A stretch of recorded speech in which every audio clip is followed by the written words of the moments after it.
All right. Hey, this is Mr. Ippolito, and I am now on the new chat. So we're going to try this, and we will see if it works. I'm going to share this on Google Classroom, and we're going to see if this works, and hopefully it will. Oh, that sounds really good. Okay, yeah, turn that volume down now. Okay, so pushing this out. Hopefully everyone will join us. This will be great because I think I sound really good now. Oh, yeah. Okay, thank you so much for your patience. And here is, I think we just lost a couple of minutes there, so that's good.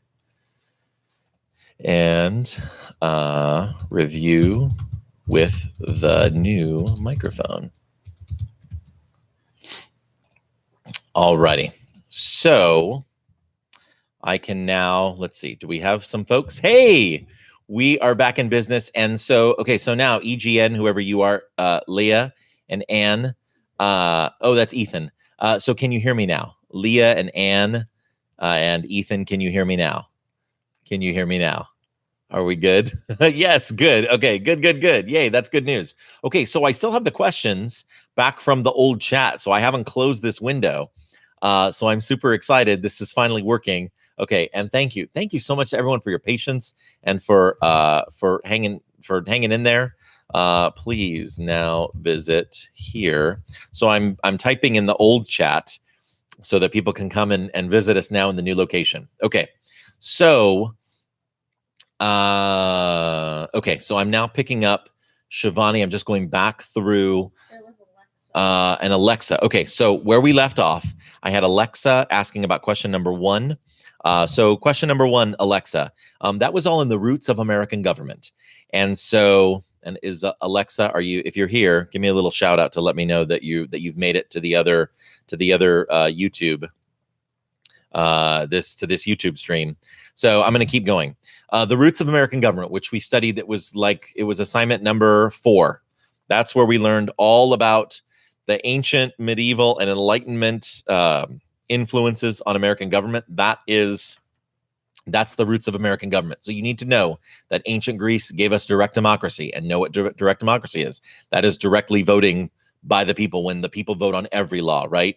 And you need to know that ancient Rome gave us the republic, right? The representative government, where we vote for representatives who make laws for us. And then you also need to know about Magna Carta. You need to know about habeas corpus, the rule of law, all of that from medieval Europe as well. So that is what I want you to know for number 1.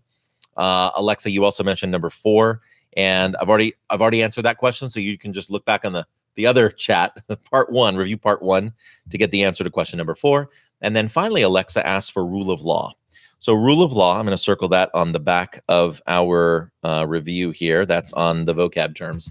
Here's what rule of law is. And President Richard Nixon learned about rule of law very well because he was the one who was involved in the Watergate scandal. If you'll remember, we talked about this, I don't know, second, third week of school. And we said that no one in our country, no one is above the law, not even a president of the United States. So everyone must be held accountable for their actions. And if you break the law, then you're going to be held accountable for it. So, and like I said, President Richard Nixon learned that the hard way. So, but it was really King John, right, in the year 1215, when he was forced by the lords, the nobles, the barons of medieval England to sign Magna Carta. He learned that the hard way too. No king had ever really been held accountable before for his actions, or for breaking the law, or for not acting in accordance with the norms of the country. Finally, the barons, the lords, they sat him down and they said, "We are going to hold you accountable. Not even a king should be above the law." So that's kind of where it started, and we continue that tradition today. So that is rule of law, and that's what we get. Another thing that we get from Magna Carta. Okay, again, for those of you just joining us, thank you so much. I'm going to go ahead and so I now need to get to Brandon's question. Brandon DeVore, do you think that there will be geography questions on the 13 colonies like last exam? Brandon, I can almost guarantee it, 97% certainty that you are going to have geography questions almost exactly like the last exam. And here's the reason why.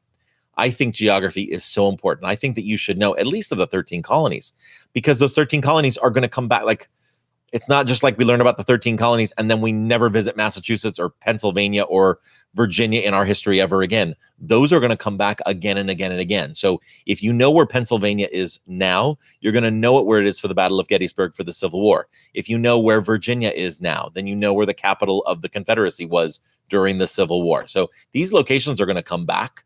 They're going to become, though they were going to become significant again. And so that's why I definitely want you to know that geography. So those questions, the map and the questions are going to look pretty much identical to last time. So there, Brandon, there's your question. Okay. Matt says, will the exam be multiple choice? It will be all multiple choice, Matthew, entirely multiple choice. Antonella said in the last chat, will there be a map? Yes, there will be a map. And thank you to the people who are answering those questions. Yes, thank you, Anne and Abby and C Guest 41. Leah asks, are the major colonial cities, Philadelphia, Charleston, New York City, and Boston, will they be on there? Possibly. I'm not sure, but be prepared for that possibility. What is it? You forgot about Anne. She asked about question 8. Oh, and I'm so sorry, Anne, I skipped you. So I'm going to go back to you. Anne says, can you go over question 8? And Anne, I've actually already talked about. I've already answered question 8. And then basically what I said was, you know what? I apologize because I answered the second part of question 8. I answered that back in the first chat, where I basically said on the study guide, on the cartoon thing, the Adventure Tales of America, there are two major points or major areas that I want you to focus on. Number one are the powers of Congress, what they could do, things like make a postal service and maintain an army and navy. That section right there where you filled in a lot of blanks in a short amount of time there, a short space. And then the other part is pages 3 and 4, where it talks about the limitations of the Articles of Confederation, the problems that they had with the Articles of Confederation. I want you to know that. That's the answer to the second part of the question. Now I'm going to answer the first part of the question. Why did the authors of the Articles of Confederation decide to make the central government so weak? I think you already know the answer to this, but I'll shed some light on it. Again, we the United States, we were breaking away from a tyrannical, authoritarian, controlling government. And just like an 18-year-old that is breaking away from their parents and moving away from their home for the very first time, if you as an 18-year-old have been kept under the strict thumb of strict parents, and all of a sudden you have your freedom and you can basically do whatever you want and stay out as late as you want and woo, it's party time, then I think that was the reason why they decided to make the central government so weak. They just got their freedom. So why would they take that freedom and give it all up and put themselves under the rule of another strong central government? They were already under the rule of a strong central government under Great Britain. So why would they do that all over again? They're soon going to realize, because the Articles of Confederation only lasted, 7 years. They're going to realize pretty soon that the Articles are too loose. They do not provide nearly enough structure. And those are all those problems that they had with the Articles. So, but I think it makes sense. I asked the question, and I think I asked it of one of my classes. I think it was earlier this morning. I think it was period 4. And I said, these guys were so smart. Maybe it was period 2. These guys were so smart. These are our founders. These are like Benjamin Franklin and John Adams and Thomas Jefferson and George Washington, like all of these really smart people who came up with the Declaration, who broke free from England. They were so smart. And later on, a lot of these same people are going to be the smart people who write the Constitution. So why would they do something so foolish as the Articles of Confederation? And I think the answer is simple, because they didn't know any better. They had never created a government from scratch. And they just thought, well, if there's that teeter-totter there, right? If there's that seesaw, and if we have to, since we're doing something we've never done before, we've never created a government from scratch before. And so if we're going to lean in one direction or the other, should we lean more towards liberty or towards authority? And they just decided to lean more towards liberty. And it turned out that they created a very weak government, but they didn't know that at the time. They thought, well, maybe this will work. And then later on, they realized that they had to lean more towards authority if they were going to keep this country together and keep us going. Okay. Again, I'm trying to make sure that I answer everybody's questions. And so thank you for your patience. Rachel says, can you explain what it means on number 2 when it says the nature of the American Revolution, Such a good question, Rachel. And by the way, it's 7:52. And so if you're wondering, Mr. Ippolito, are you going to cut us off at 8 o'clock? Are you going to stop? And is that going to be it? I'm going to keep going until you stop asking questions. We had that little technical difficulty with the microphone. And so we're now, so in other words, please don't worry that I'm going to cut you off right at 8 o'clock. We'll keep going until all your questions are answered. Rachel says, question number 2, the nature of the American Revolution. Hint, it's more than just a war. Talked about this in every one of my classes, I think. Comparing it to the roller coaster at Magic Mountain Revolution. It was the first coaster ever in the United States to go upside down. And that visual, that metaphor, is the same thing that happened in the history of the world. We took the order of things, right? This is the natural order of things as it had existed worldwide. And, we got most of our government traditions from Europe. In Europe for hundreds and hundreds and hundreds of years, throughout all the Middle Ages and into the Renaissance and into the 16 and 1700s. There was a king. Maybe there was a parliament that was kind of advising the king, kind of helping out, making some laws. But for the most part, a king was in charge. In a king or an emperor or a czar in most of the countries, there was some sort of authoritarian single leader in most countries of the world. And we, for the first time, overthrew. It's this revolution, this upside down imagery. And we said, you know what? We're going to do things differently. Instead of power going to a king and the king deciding who gets rights, we're going to make this a country about the people, where the power lies in the people and the government rules based on the consent of the governed. They get their power, their just powers, from the consent of the governed. So we as the people give the government our permission to rule us. And then how did it impact not only North America, but the world? Already talked about that. French Revolution, Haiti, the revolution in Haiti, in Mexico, and other parts of Latin America. So that's question number 2 for you. Rachel, there you go. Nathan Baru says, nap time. Oh, I wish, Nathan, but not yet. We still have more learning to do. Caitlin says, who is John Locke? I didn't hear it. He was the English philosopher. He was the guy who came up with the concept of natural rights, life, liberty, and property. Thomas Jefferson is going to steal that idea and turn it into unalienable rights, life, liberty, and the pursuit of happiness. That's John Locke. Okay, Ben says, can you please clarify what the nature of the American Revolution in number 2? Just talked about that. So Ben, there you go on that. And again, Nathan and Matt, if I can just ask you to keep your chat more history related, please. Thank you. And to everyone, Caitlin says, can you explain number 7? Number 7, already talked about number 7, Caitlin, earlier. So if you go back, now we have 2 chats going, right? So there was chat live, YouTube live number 1, YouTube live number 2. Talked about that pretty extensively when we talked about the core paragraph and the connection to national treasure. So watch the previous one and you'll get all of that. Lainey says, are we going to need to know about 13 colonies? Yes, there'll be a map. Yes, it will be almost identical to the last one. Matt says, why do people keep asking the same questions after they already answered? Matt, it's possible they just joined in a little bit late. So it's all good. No worries. Leah says, I had someone explain to me the Articles of Confederation, but can you go over? I think I went over it in pretty good detail. I think I will tell you this. If you still want to go over the Articles of Confederation some more, the details, look at the Adventure Tales of America, that cartoon history. Go over chapter 3, section 1, or watch the Brain Pop video on Articles of Confederation. Okay.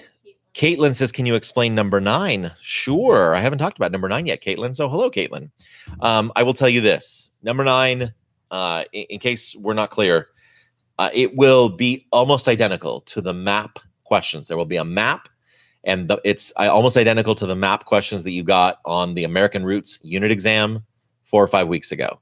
So the best way to study for that is simply to look over. You have a map of the on the back of Are You Smarter Than a Fifth Grader? These are notes from like 8 or 9 weeks ago now. So it's really helpful to keep all of your notes. If you have no idea where those notes are, then you would look in your textbook. I think my daughter Libby, who is super helpful and super nice, is going to run over and grab a textbook to tell you specifically where you can find a map of the 13 colonies in the textbook. So she's going to grab one of those right now for my classroom, and then we'll get back to you on that. So Caitlin, that is number 9. And then Abby, So I think, oh, you're going to look that up for me, please. Oh. Yeah, you're not just going to hand me the book. You're actually going to look it up because I'm talking to the people right now. So Abby says, for number 9, when it says have an idea of the type of people who came to the different colonies, what was the main reason why people came to the southern and middle colonies? That's either, I want to say, end of chapter 1 or the end of chapter 2. I don't have time to go over that, Abby, but there's a chart. And we'll just look for a map. So just start flipping through chapter 1 or chapter 2, and then you can find that. And if you really need help, then you can hand the book over to me, and I think I can find it. Okay. So Abby, I will, if when Libby hands me the book when she's all done. Oh, she's handing it to me right now. I'm gonna look for that for you, just so I don't spend a lot of time explaining this whole thing. Okay, so we're gonna find the map, and if someone wants to help us out and just find like where a 13 colonies map is in the textbook, then you can help us all out because that'll be awesome. That way I can. I'm trying to do multiple things here. Okay, definitely chapter 1. Not chapter 1, not chapter 2. I think we're gonna move into, all right, 13 colonies. So I'm in chapter 1, section 4. There it is. Okay, so I'm showing this to you. There it is right there. Page 26, chapter 1, section 4. This shows, can you see it? This shows all of the colonies. Thank you. You can see it now. This shows all of the colonies and why people moved to those colonies. So that's chapter 26, excuse me. Page 26, chapter 1, section 4. And look at this. Boom. Mr. Ippolito is successful. Look at this. Page 28. There is a map of the 13 American colonies. So page 26 and page 28, if you've totally lost the Are You Smarter Than a Fifth Grader activity with the map on the back, then pages 26 and 28 in your textbook, boom, there you go. 26 and 28. Awesome. Okay. All right, so next question. Leah Kim, wasn't it Virginia for gold and New England for religious freedom? Leah, the answer is yes. Yes. I'm actually going to write that down because I like that. That's something that Virginia gold. Because that was, if you'll recall, the whole gold and religious freedom thing. That is from our activity. We did it. It was the examining passenger list. That's number 8 on our table of contents, where we looked at why we examined why did the people come to New England, the settlers come to New England, and why did they come to Virginia? So Leah, way to go on that. And then Abby says, I know that New England colonies were founded for religious freedom. That is true, Abby. Okay, where's the next question? Okay, and now I think. Oh, okay. So Catherine, no, I see Abby. I see Abby who says, was it the Battle of Lexington or the Battle of Concord that was called the shot heard around the world? Abby, I'm pretty sure it was specifically the Battle of Lexington. But that's totally Googleable. When we often talk about the battles of Lexington and Concord collectively, but I'm pretty sure it was the Battle of Lexington, but someone can look that up and prove me wrong, but I'm pretty sure it was the Battle of Lexington specifically. I'm sorry that water went up your nose, Matt. Okay. Catherine says, do we have to memorize the Declaration? If you'd like, you can, but you don't have to. Okay. And then the Declaration, Musis Kid Knight says the Declaration shows natural rights, right? The Declaration of Independence talks about natural rights, but Thomas Jefferson refers to them as unalienable rights. So Musis Kid Knight, that's the answer to that. Okay. I think, okay. I gotta go back. I scrolled. Okay. Do we have to memorize the Declaration? Okay, so I'm now back. I'm still on the chat from the previous video, so I'm still answering questions. So thank you so much for your patience. Catherine says, do we have to know each of the intolerable acts? No, not specifically, no. Janessa asks, what is mercantilism? Great question, Janessa. Going to spell it out really simply. Mercantilism is the system where a mother country takes advantage of its colonies. A mother country takes advantage of its colonies by, first of all, by taking natural resources from those colonies, and then also forcing the people who live in those colonies to only trade with the mother country. And if they want to trade with other countries, then they often have to pay a tax or a tariff in order to have the privilege of trading with other countries. So the mother country kind of gets you coming and going when under the system of mercantilism. So that's mercantilism. Okay. Janessa also asks, can you explain push and pull factors? Yes. So Janessa, push and pull factors, that comes from our study of the two passenger manifests, going to Virginia and going to New England. It's the idea that there are push factors that push you away, that cause you to move away from a place that you're moving from. And then the pull factors are factors that pull you to move to a new place. For example, let's say that someone is moving out of LA, and they're moving maybe out of LA because they don't like the crime rate in Los Angeles, or maybe they don't like the schools. There's something unfavorable about Los Angeles that they don't like that's pushing them to move away from Los Angeles. And let's say that they decide to move to Santa Clarita. So some of the pull factors are, it's beautiful. There are great parks. There are excellent schools with outstanding teachers in Santa Clarita. There are really nice homes. There's a low crime rate. So those are all those are pull factors. Push factors push you away from one place, and pull factors pull you toward another place. Isabella says, what map should I study to be able to correctly fill out the map on the exam? As I mentioned before, Isabella, great question. The map on the back of Are You Smarter Than a Fifth Grader? Or you can study the map on page 28 in your textbook. Audrey, what are the main features of the Articles of Confederation? Already talked about that. I've mentioned it like 2 or 3 times already. So there are 3 resources to go to. Number 1, the Adventure Tales of America cartoon notes that we just finished taking either yesterday or today. 2, you can watch Brain Pop on Articles of Confederation. Or 3, you can read Chapter 3, Section 1, as I gave you for homework last week. Okay. Brandon says, do you know how many questions there will be on the test? Like minimum and maximum amount? No. I would say around 50, though. Approximately 50. Brendan is correct. Brendan Groller says 1 to 1 million. Yes. Although I actually usually say between 1 and 1,000. But yes, those of you, yes. Okay. Taylor says, can you go over number 7, please? Taylor, please watch the first half of our review, the first video, and I explain all of number 7. What do we need to know? Anne Sebastian says, what do we need to know about the Great Awakening? You need to know that the Great Awakening, there we go. There's a vocabulary term right there. The Great Awakening was a religious movement in the 1700s. The Great Awakening encouraged people to find God for themselves. They didn't need to go to a church. They didn't need to follow a specific religious authority, such as the Catholic Church or Church of England. They could find spiritual enlightenment. They could find a connection to God on their own. And here's the connection. Here's where it connects with the American Revolution.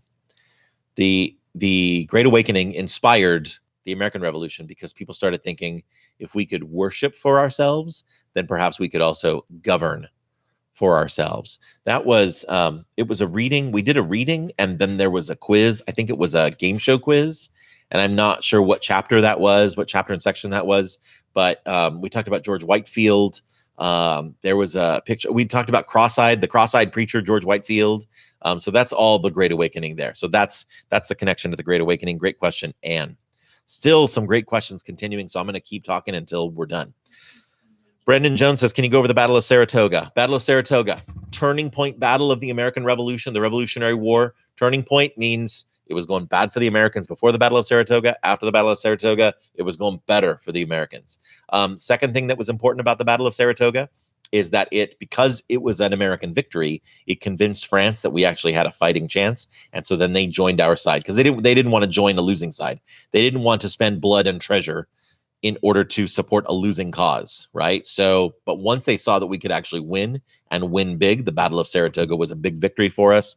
Then the French were like, okay, we'll support you. That's the Battle of Saratoga, Brendan Jones.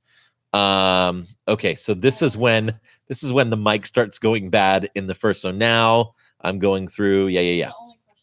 Okay, so now, holy smokes! Hello to everybody. I am now looking at the new chat, and hello to everybody who's sticking with us. And so now The next question, I'm just going to flow right into this. Caitlin says, can you explain number 9? Caitlin, I think I just did a few minutes ago in this video, right? Where I talked all about geography, the map, the 13 colonies, and basically everything you need to know for number 9, you can find on page 26 and on page 28 if you don't have access to the Are You Smarter Than a Fifth Grader from like 8 or 9 weeks ago. So Isabella says, what map should we study to fill out the one on the exam? What I just said. Are you smarter than a fifth grader, or the map on page 28 in the textbook? Great questions. Okay.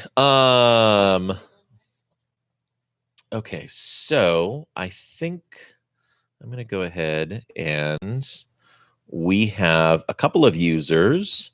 This is my first time doing this. So I put a couple of users in timeout because we keep talking about Minecraft and some things that are not related. So I'm putting those 2 users in timeout. I don't know when they get restored, but they can still watch the video. They just can't comment because I'm done looking at the Minecraft stuff. Okay.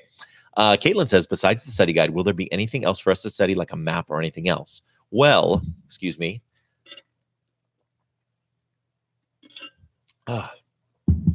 Okay. Yay, I'm back. Here's what you always need to study in my class. Besides the study guide, you study the textbook readings that I've assigned to you. You study your in-class notes. You study, you can watch the videos that we've watched in class, but it's mostly the study guide, the textbook readings I've assigned to you, and the in-class notes. If you go through all that, you're gonna be good to go. So Caitlin, hopefully that answered your question. Abby says, would the map from Are You Smarter Than a Fifth Grader help us study? Absolutely, yes. Taylor says yes, and Rachel says probably, and yes. Awesome Alexa, rule of law. I explained it before. No one is above the law. Watch the earlier part of this if you want to learn more. Catherine says, do we need to memorize the core paragraph? You know, Catherine, you don't need to memorize the core paragraph. I'm not going to ask you to recite it. This is a multiple choice exam. I think you need to understand it. You don't need to memorize it, but you need to understand what each of those sections mean in the core paragraph of the Declaration of Independence. Absolutely. We hold these truths to be self-evident part. All right, I think I'm finally catching up. Okay. Okay. The next, so I'm scrolling. Looking, do we need to know the individual acts of the intolerable acts? I think I already asked that question previously. The answer is still no, Catherine. Janessa, what is mercantilism and what are push-pull factors? I answered those previously. Okay, so we're good. Okay, what about the pineapple Lana? Oh, the pineapple Lana is, oh, hi, Lana. She's explaining, she's helping. Okay, so that's good.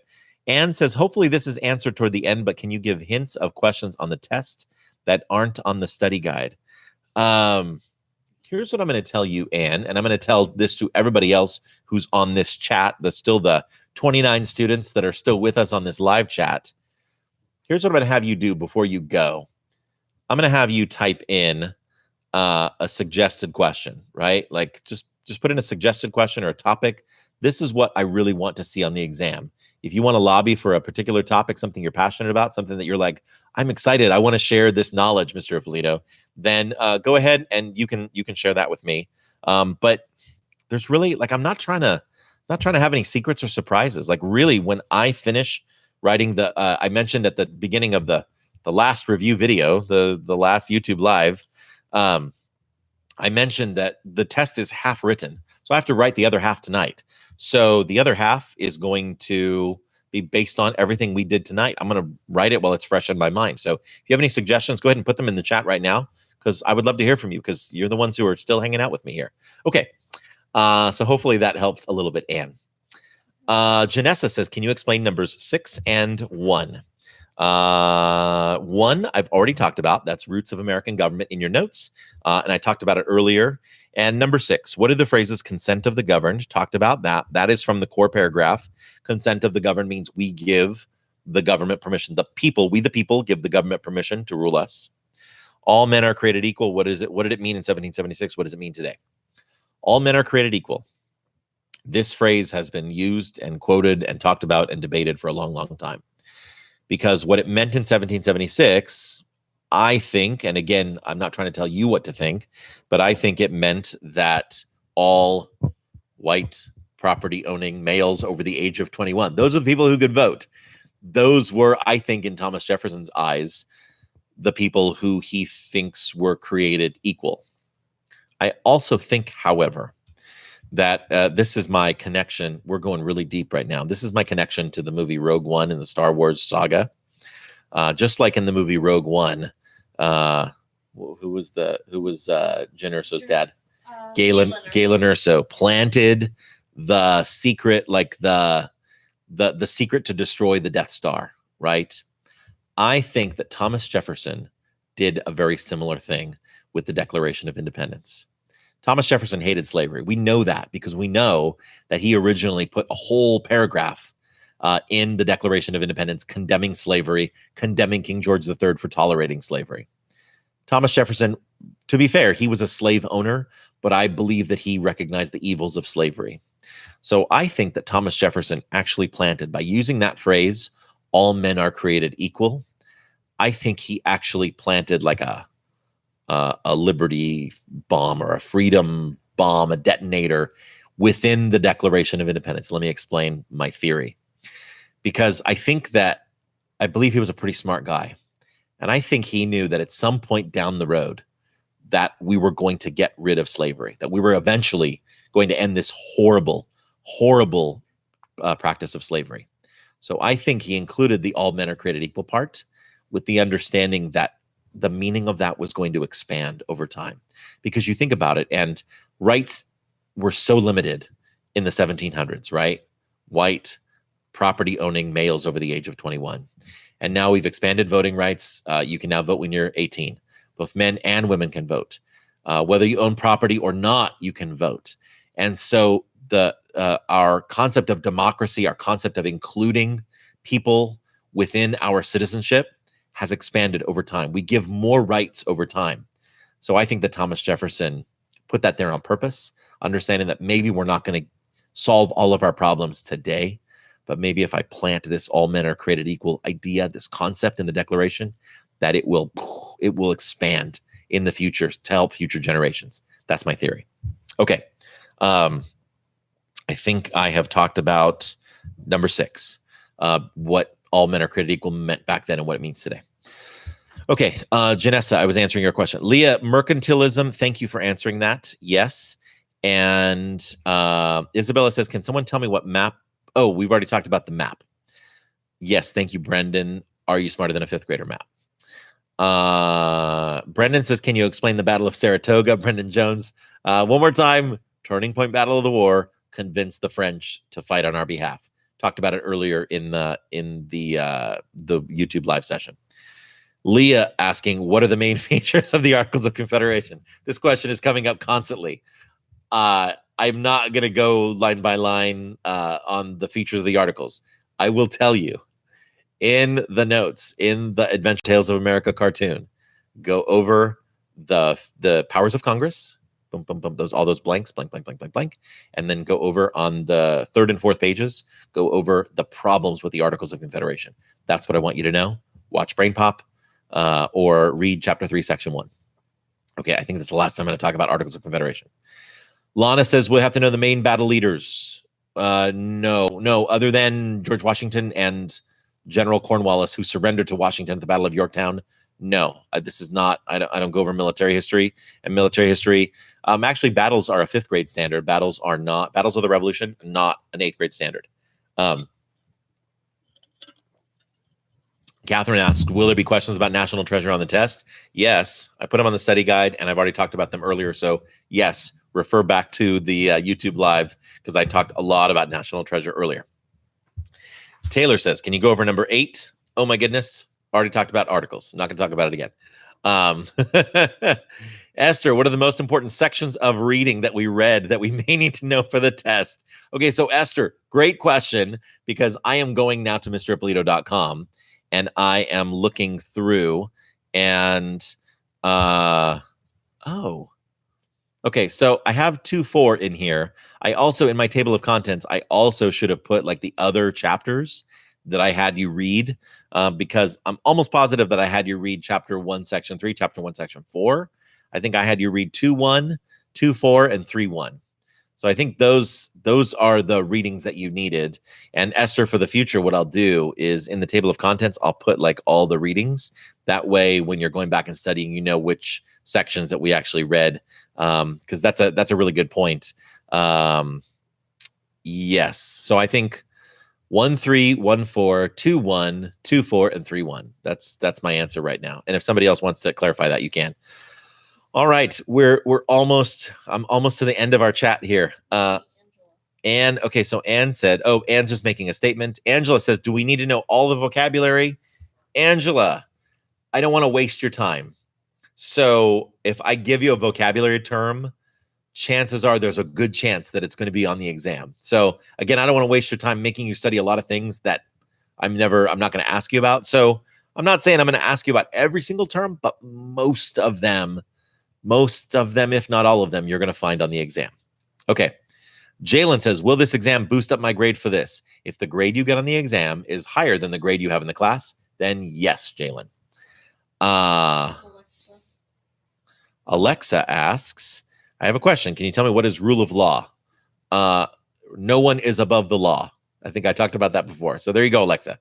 Jose, were the Appalachian Mountains the ones that colonists weren't allowed to cross? Yes, absolutely right, Jose. Those are the mountains under the proclamation of 1763, after the French and Indian War, after the colonists were getting into all this trouble with the French and the Native Americans.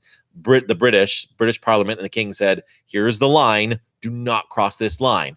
Do not, whatever you do, don't cross this line. Well, Americans don't always follow direction really well. So what do? We cross the line. Those are the Appalachian Mountains. Yes. Okay. Oh, so close. Angela says, would this test, oh my goodness. Will this test affect your grade? Yeah, it sure will. Okay, I need to go back here. Would this test, oh, it absolutely, yes. Yes, just to be clear, the quarter 1 final exam goes on your quarter 1 grade for sure. Yes. Do we have to know the preamble, Alexa? No, you really don't need to know the text of the preamble. How much will this test affect our grade? It's going to be about 50 points. So however, you can do the math on that.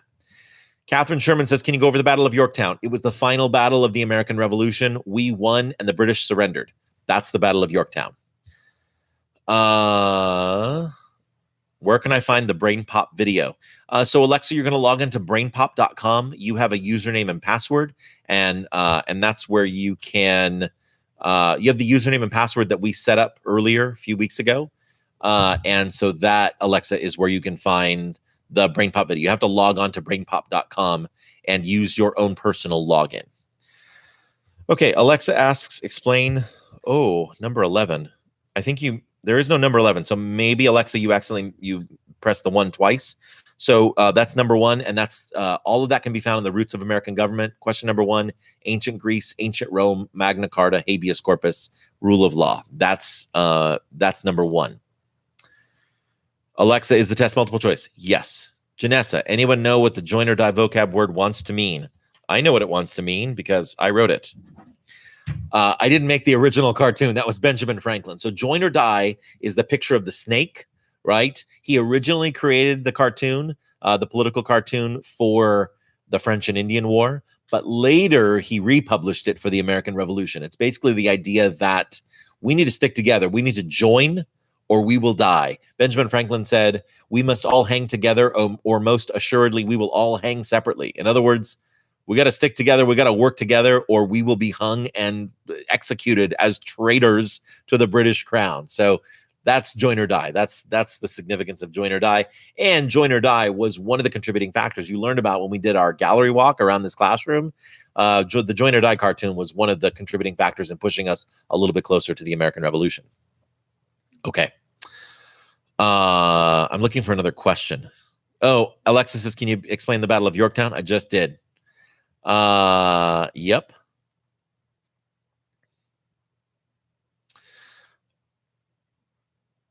Catherine says, I suggest you put in this question, and then you didn't give me a question. So, Catherine, give me a question. Alexa says, what influences the Declaration of Independence? It was John Locke and his ideas on natural rights that influenced the Declaration of Independence. Angela says, can you explain number 3? I'm not going to go through each one individually, Angela, but what you can do is go into your notes on the causes of the revolution. That is number 10. That's when we did the gallery walk. Okay. Janessa says, can you explain what happened at the Battle of Yorktown? The British surrendered and we won. That was what happened at the Battle of Yorktown. Habeas corpus, great question. All right, so Alexa, habeas corpus, and for everybody else who's wanting to know about habeas corpus, here's what it is. Literally, it is Latin. It translates as Latin for present the body. It is the idea that the government cannot throw you in jail indefinitely for an indefinite amount of time without giving some sort of cause, without charging you formally with a crime, and without giving you the opportunity to stand before a judge.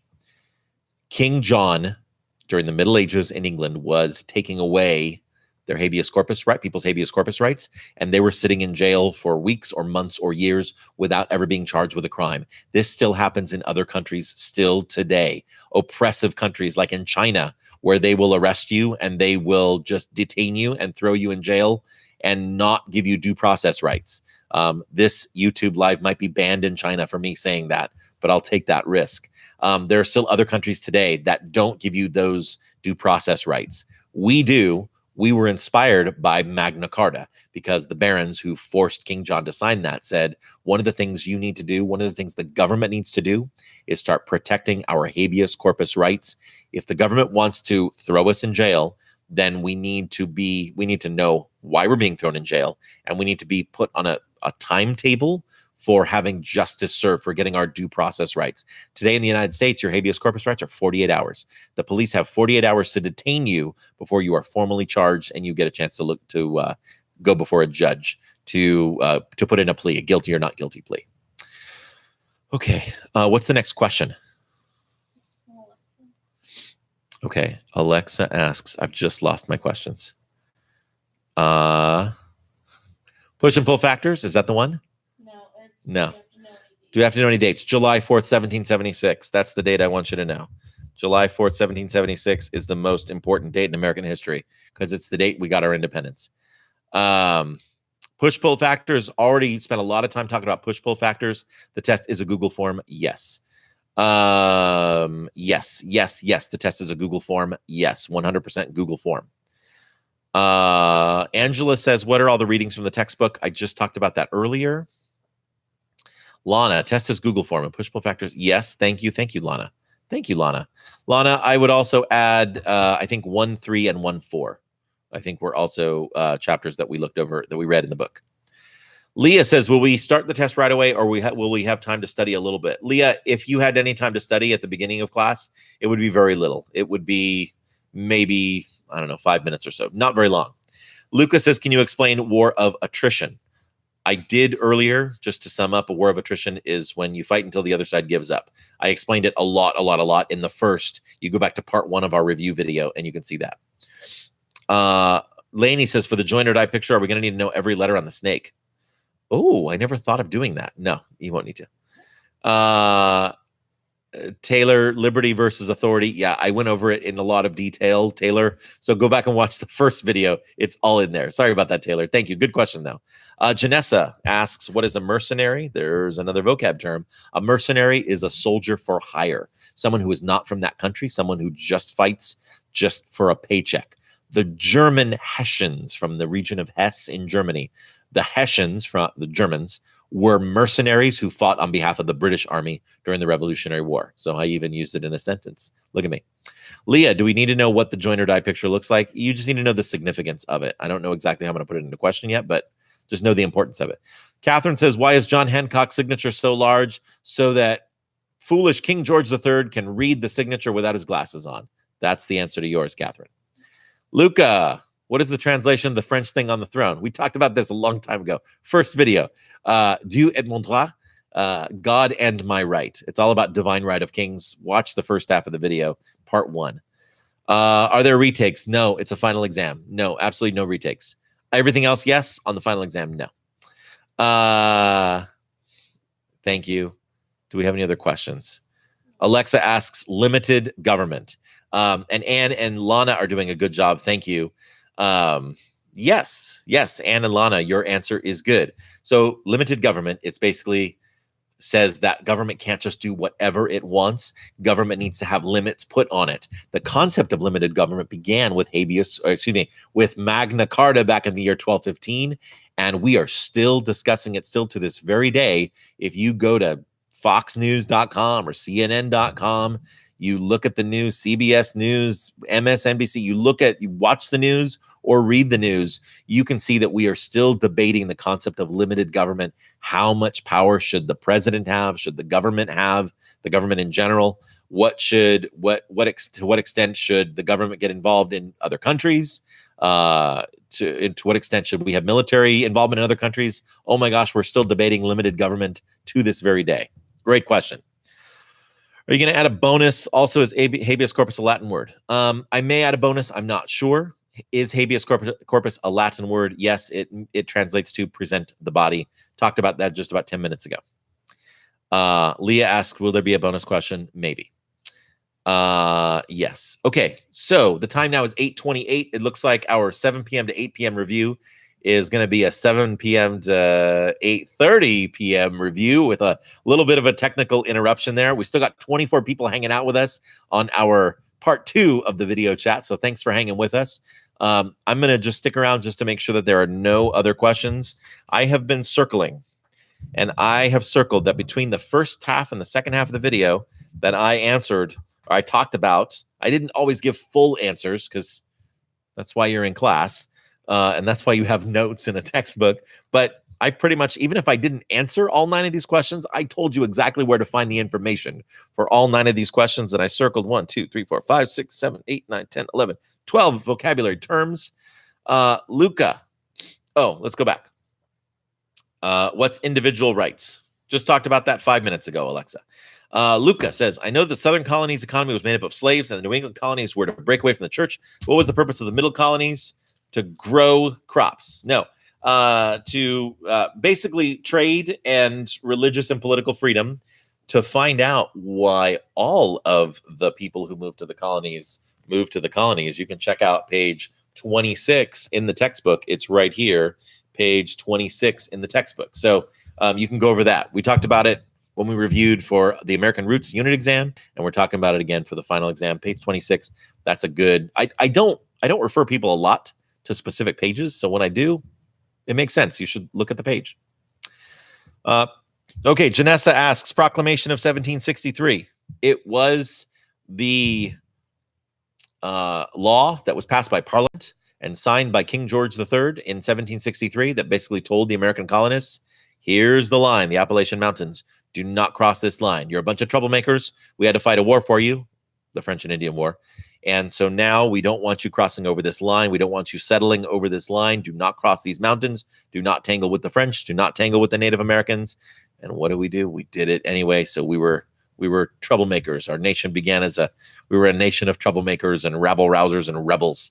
That was the proclamation of 1763. We didn't like it. We didn't like to be, and I still think Americans don't like to be told what to do. And we didn't like to be told what to do by the British Parliament in 1763. Catherine has a good suggestion. Oh, who didn't sign the declaration? Oh my goodness, that is so specific. Okay, I'll take it under consideration though, Catherine. Thank you. Do we have to know all the colonies? Yes, this counts for your quarter 2 grade. No, it counts for your quarter 1 grade. This is the quarter 1 final exam. It counts for your quarter 1 grade. Leah says, just asking, will be a final exam for the end of each semester? Well, the end of each quarter, because your grade ends. This is a terminal grade. So this final exam will be the last grade of the first quarter. And then you get a reset. You get a fresh start at the beginning of quarter 2, starting on Monday. You have to know the location of all the colonies. And yes, Brendan, thank you. Anne says, what does, oh yeah, du et mon droit? Yes, I like that. I think du et mon droit is definitely going to appear in one of those questions. Good. Will we need to know when and why each of the single colonies were founded, or just the regions in general, why they were founded? The regions, Shivani, just the regions. So look on page 26, and I may ask you about the regions. So that's, Shivani, that was actually a really good question, because I have not written a question on that, but Yes. Thank you. Good. Thank you. Did I go over representative government in part 1? Yeah, I'm pretty sure I definitely talked about it, and probably in part 1. Yes. Abby says the middle colony breadbasket. Yes. Janessa, direct democracy. I'm assuming that's a question.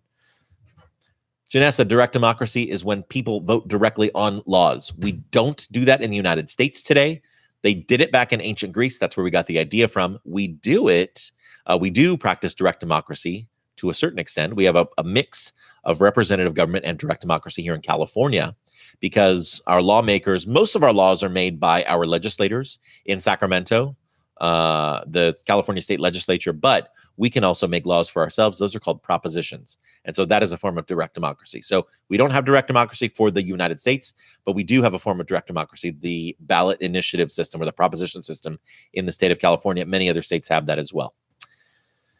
Okay. Alexa says, oh, well, you can read chapter 3. Yeah, just chapter 3, section 1. Don't read all of chapter 3, just 3:1. And good idea. Yes. Leah asked, do we need to know any people besides King George and colonists and here always Cornwallis? Well, Thomas Jefferson, George Washington, yes. John Locke. The people, you should know people as they relate to the topics that we've discussed. So if the people relate to these concepts, then yes, you should know those people. Another tool you can use to review is the Quizlet Live. We played Quizlet Live in each one of our classes. If you want to use those to help you with the vocabulary, study the vocab, that's great. I pushed out Quizlet Live, Quizlet, the Quizlet words and definitions. Those are on mrpolito.com. And I also pushed them out through Google Classroom. Okay. Angela says, where can you find the explanation for number 7? I think it's in the first video. Because again, we had to split this up, right? There was part 1 and part 2. And they're both available on Google Classroom. So you can watch. I believe I talked quite a bit about it. I think before we started having audio problems. I think that was in the first video. Okay. Individual rights. Oh, okay. So now, Janessa, you're asking about individual rights. And Abby, I talked about it earlier and Abby's explained it. Okay. I think at this point, I'm now kind of feeling like we are, I've talked about all of it and it's 8:34.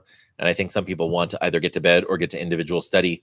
And I know that my daughter and I, who are still in my classroom right now, we want to get home and get going. So Shivani says, I keep on confusing the names, people, Thomas Jefferson and John Adams. Do you have any tips on how to not confuse them?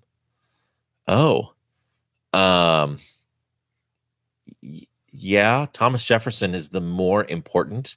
For this course of study, Thomas Jefferson is one of the most important people because he wrote the Declaration of Independence. John Adams was a revolutionary. John Adams was on the committee. John Adams is going to become important later on. John Adams is going to become the first vice president of the United States and the second president of the United States. But for this unit of study, Thomas Jefferson is let me repeat, the most important single person. I'm going to make that assertion of this unit of study on this final exam, the most important person. There, I said it. Also, he and I share a birthday, April 13th. Okay, I'm going to go ahead. I think Luca has the right idea. We're going to go ahead and at 8:35, after an hour and 35 minutes of studying, we're going to go ahead and we'll call it a night. Thank you. Janessa says thank you. And I'm going to say thank you to everybody who stuck with us, who hung with us, even through our little technical deal that we had. I know now that I need to use a microphone next time. So we're going to go ahead and we're going to call it a night. And thank you so much.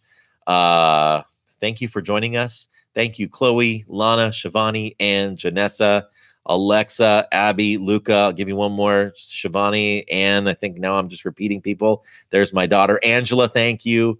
Leah, Luca, if I didn't already say thank you. Abby, Catherine, Taylor, Brendan, Brandon, Alexa. Oh my goodness, so many people. And I'm not even counting the people who were on the first half of the chat. So just thank you to everybody who participated. And good luck with your exam. I'll see you either tomorrow or Friday. Have a good one. Take care. Bye-bye.